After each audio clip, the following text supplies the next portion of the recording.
Nashik merchant cooperative bank limited Nashik पंचवार्षिक निवडणूक 2023 ते 2028चा बिगुल वाजला असून जोरदार प्रचार सुरू आहे। प्रगती पॅनलच्या उमेदवारांनी सातपूर येथील सौभाग्य लॉन्स येथे मेळावा घेतला। मेळाव्याला परिसरातील मतदारांनी गर्दी केली होती। यावेळी उमेदवारांनी प्रत्येक मतदारांशी संवाद साधला। गेल्या पंचवार्षिक मध्ये केलेल्या कामांची यादीही वाचून दाखवली। प्रचाराचे 3च दिवस शिल्लक असल्याने अधिकाधिक मतदारांपर्यंत पोहोचण्याचा प्रयत्न केला जात आहे। त्याच प्रगतीचा विकास नामकोचा हे ध्येय ठेवून निवडणुकीच्या रिंगणात उतरलेल्या प्रगती पॅनलने माजी आमदार वसंतराव गीते आणि सोहनलाल भंडारी यांच्या नेतृत्वाखाली सोहनलाल मोहनलाल भंडारी, महेंद्र बुरड, बनगज चौधरी, हितेंद्र छाजेड, प्रकाश दायमा, गणेश गीते, अविनाश गोठी, ललित कुमार मोदी, देवेंद्र पटेल, हेमंत धात्रक, हरीश लोढा, सुभाष नहार, नरेंद्र पवार, प्रफुल्ल संचेती, विजय साने, अशोक सोनजे, रंजन ठाकरे, प्रशांत दिवे उमेदवारी करत आहे।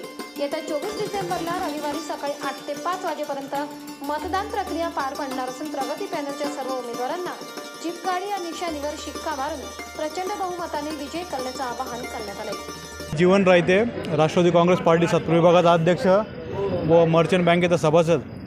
आम्ही सर्व सातपूर विभागाच्या वतीने आज या सर्व पक्षी असेल, सर्व सभासद असेल, सर्व सभासदांनी एकजूट दाखवून आज जो मेळावा यशस्वी केला, सर्व सातपूरकरांचे मी बँकेच्या वतीने या प्रगती पॅनलच्या वतीने आभार मानतो। व ज्याप्रमाणे मागच्या वेळेस आम्ही सातपूर विभागातर्फे प्रगती पॅनलला 21-0 जे झालं त्यासाठी जो 1450-1500 मतांचा लीड दिला, त्याप्रमाणे यावेळेस आम्ही कमीत कमी 2000+ मतांचा आम्ही या पॅनलला लीड देऊ। समोर कोणी उमेदवारच नाही आहे, जे असेल ते काय 2-5 लोक असतील ते, परंतु जे आमचे 21 उमेदवार असेल, 21 उमेदवारांना 2 तर बिनविरोध झालेले, बाकीच्या उमेदवारांना आम्ही 2000+ मतांनी आम्ही लीड देऊन निवडून आलो। भिवानंद आप्पा काळे, शिवसेना नाशिक जिल्हा झोपडपट्टी कामगार सेनेचा जिल्हा अध्यक्ष आणि नियोजन मंडळाचा माजी सदस्य आणि मर्चंट बँकेचा सभासद या नात्यानं मी येणाऱ्या 24 तारखेला रविवारी प्रगती पॅनल नामको बँकेचे इलेक्शन, प्रगती पॅनलचे 21च्या 21 उमेदवार, त्यांची निशाणी जीप आहे आणि या जीपला निशाणीवर फुलीचा ठसा मारून सातपूरकरांच्या वतीनं सर्व सभासदांना विनंती करेल की भरघोस मताने आपण या पॅनलला निवडून द्यायचं आहे। या पॅनलचे नेते आदरणीय वसंतभाऊ गीते, सोहनलालजी भंडारी असतील, त्याचनंतर आमचे आकाश छाजेड असतील, गीते असतील, दिवेसाहेब असतील, या सर्व संचालक मंडळांचे हात बळकट करण्यासाठी आपण सर्वांनी जीप गाडीला मतदान द्यावं अशी मी आपल्याला सातपूरकरांच्या वतीनं विनंती करतो। नमस्कार, मी सुनील हिरामन शेटमौले, सातपूर शिवसेना विभाग प्रमुख तथा सातपूर सोसायटी संचालक। आज या ठिकाणी आपल्या सातपूर ग्रामस्थांच्या वतीनं व सातपूर व्यापाऱ्यांच्या वतीनं जी मर्चंट बँकेची जी निवडणूक लागलेली त्या संदर्भात एक चांगला उत्कृष्ट असा मेळावा झाला। त्या मेळाव्यात आमच्या शेतकऱ्यांनी व सभासदांनी एकदम आता उत्सुक प्रतिसाद दिला आणि प्रगती पॅनलला विजयाकडे कसं नेऊन ठेवण्यात येईल या पद्धतीनं आमच्या सर्व शेतकऱ्यांनी आज एक ठाण मांडलेली आणि सांगितलं आहे की कुठल्याही प्रकारे कुठलाही समोरचा पॅनल असो किंवा नसो, आम्ही सदैव प्रगती पॅनलच्याच पाठीशी उभं राहू। याच्या मागे जे प्रगती पॅनलने जे काही काम केलं आहे ते अतिशय उल्लेखनीय काम केले, त्याबद्दल प्रगती पॅनलचे आपल्या सातपूर ग्रामस्थांच्या वतीनं व व्यापाऱ्यांच्या वतीनं हार्दिक अभिनंदन। त्याच्यापुढे आम्ही पुन्हा एकदा सर्व व्यापारी व शेतकरी प्रगती पॅनलच्या सोबत राहू। यांच्या होऊ घातलेल्या पंचवार्षिक निवडणुकी संबंधात असलेल्या बैठकीत उपस्थित आजच्या सभेचे अध्यक्ष आदरणीय जयंत भाऊ, आदरणीय वसंतभाऊ गीते, आदरणीय शशिकांतजी जाधव, आदरणीय विलासभाऊ शिंदे, खरंच सन्माननीय सर्व व्यासपीठ आणि अतिशय तोलामोलाचे सुद्धा सर्व सातपूरकर सभासद इथं उपस्थित आहे, सर्व सन्माननीय सभासद बंधू भगिनींनो। नाशिक मर्चंट कोऑपरेटिव्ह बँक आपल्या नाशिककरांकरता काही नवीन नाही।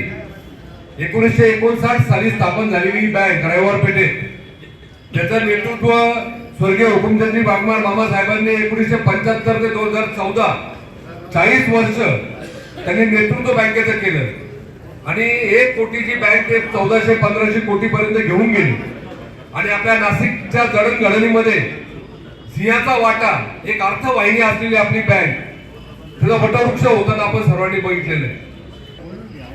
आपल्या प्रमुख वक्त्यांच्या भाषणामध्ये जे काही त्यांनी मार्गदर्शन केलं त्याच्यात म्हटलं, आणि जर आपण आकडेवारी बघितली तर जवळपास मागच्या 7-8 वर्षामध्ये 300 नागरी बँका या बंद पडलेल्या आहेत आणि एवढ्या मोठ्या प्रमाणात बँका बंद पडत असताना आदरणीय वसंत भाऊ गीते आणि सोहन शेठ भंडारी यांच्या नेतृत्वाखाली या मागच्या संचालक मंडळाने बंद पडलेली बँक सुरू केली आणि म्हणून यांना पाठिंबा देण्यासाठी, या पॅनलला पाठिंबा देण्यासाठी सातपूरकर पुन्हा एकदा मागच्यापेक्षा मोठी आघाडी या पॅनलला दिला असा शब्द आपल्या सगळ्यांच्या वतीने मी देतो. सगळ्या मंडळींनी या बँकेची स्थापना केली. पुढे या बँकेची हळूहळू प्रगती होत राहिली. त्यानंतर 40-50 वर्ष फुलचंदजी बागमार यांच्या नेतृत्वाखाली त्या बँकेची घोडदौड आपण बघितली. परंतु काही कारण नसताना प्रशासक या ठिकाणी बसला गेला. प्रशासकाने 38% ती बँक पूर्णपणे एमपीमध्ये आणली. तर प्रशासक बसला तर बँक ऊर्जा अवस्थेत येते, परंतु यांनी खड्ड्यात घातली. हे एकमेव या महाराष्ट्रातलं उदाहरण आहे आणि असं एकमेव रिझर्व्ह बँकेच्या इतिहासातलं एक उदाहरण आहे की या प्रशासकाला गुजरात पोलिसांनी अटक केली. अनेक कुटुंबांना मध्ये टाकलं. कोणी 70 कोटींना बँकेला डुबवलं, कोणी 100 कोटींना डुबवलं. आजही काही मंडळी या गुजरात सरकारच्या जेलमध्ये आहेत. वृत्त संकलन विभाग, नाशिक. लोकशाही न्यूज, नाशिक.